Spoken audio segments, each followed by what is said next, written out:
Sanibonani, welcome back to enye i-video. Ngiyabonga kakhulu ke ukuthi ungene. Thank you very much for your love and support. Ungakhohlwa ukusubscribe ke mangaba ka subscribe, please do so. Ya like i-video, share i-video as well as ukubuka ama-ads. Asingena nodabeni lukaBhuti Ungizwe Mchunu. Kuthiwa kuyashuba ke phakathi kwakhe laphana ke Ungizwe nowe IFP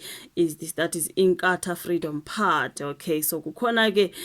ukungaboni ngasolinye ke laphana ukuthi Ungizwe ke sehambe wayovula icala according to the story mangisifundile. So yami ngithiwa ngumsakazo Ukhozi FM ke kodwa osengumongameli wamabhinqa Ungizwe Zulu Chama Mchunu uveza ukuthi ke uselalo benyoni emuva ke kokuba ke ongumkhulumeli weNkatha Freedom Party abuye abe yiphini likaNgqongqoshe wezokuthutha kwezolonke uMnumzane Mkhuleko Hlengwa emsasazele ngamalunga leli qembu ke uHlengwa umemezele komunye umcimbi weNkatha ukuthi Ungizwe useyisitha sokuqala seNkatha futhi isenzo sakhe sesidinga ke ukuthathela isinyathelo.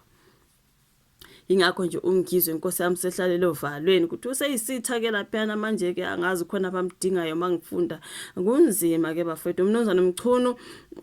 Mchunu ke bayamusho Mnumzane Mchunu siyinkatha ke sinomyalezo owodwa ocacile kuwe khuzeka mfana yazi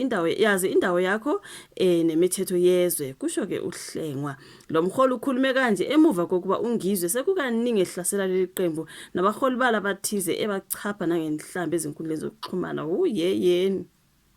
hayi angeke siyazi ukuthi uBhuti Ungizwe when it comes to ke lezo ke bafethu naye ezifake enkingeni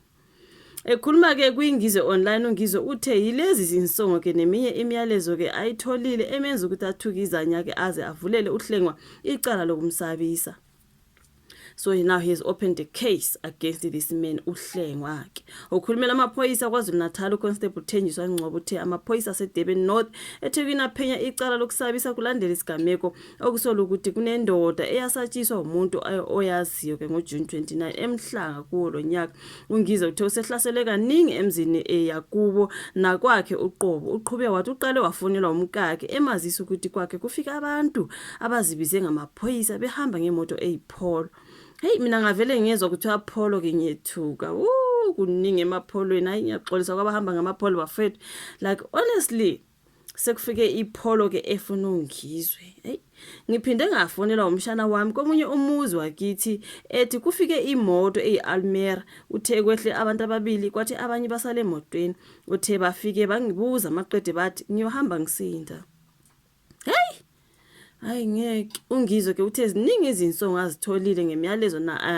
nangamavideo esongelwa abantu uthe omunye wabo uHlengwa abelokhu embiza ngestampu angazi istampu kushoni ke stampu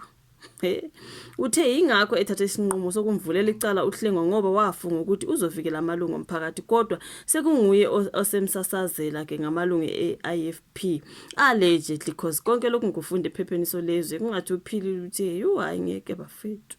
uveze ukuthi uHlengwa akanalo ilungelo lokuthi ke kufanele lapha amalungu eNkatha embona khona ambulale uthi angihlaselwe ngibulawe uthi abangithume uphuthu once ngibulawe once hayi ngeke le ndaba yokuthumana uphuthu bafethu kanti yophela nini ngoba hayi cha ngeke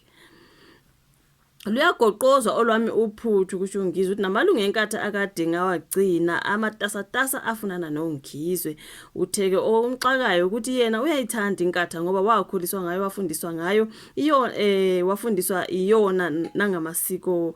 nobuntu futhi nomsunguli wayo umntwana wakaphinda ngena uDokotela Mangosuthu Buthelezi wamnikeza izibusiso wawukuphi wena mhlawumbe ukukhuluma nalabo bamsabisayo uthi yena ngeke ke asatshiswe ngoba unelungelo njengomongameli wamabhinqa nesakhamuza kuleli eqhubeka Ungizwe uthi iNkatha ihlula umsebenzi libe lokulwisa yena nokuthi nje lokhu ithi uthengwe ngabathize uthi abalule ubalule ukuthi sorry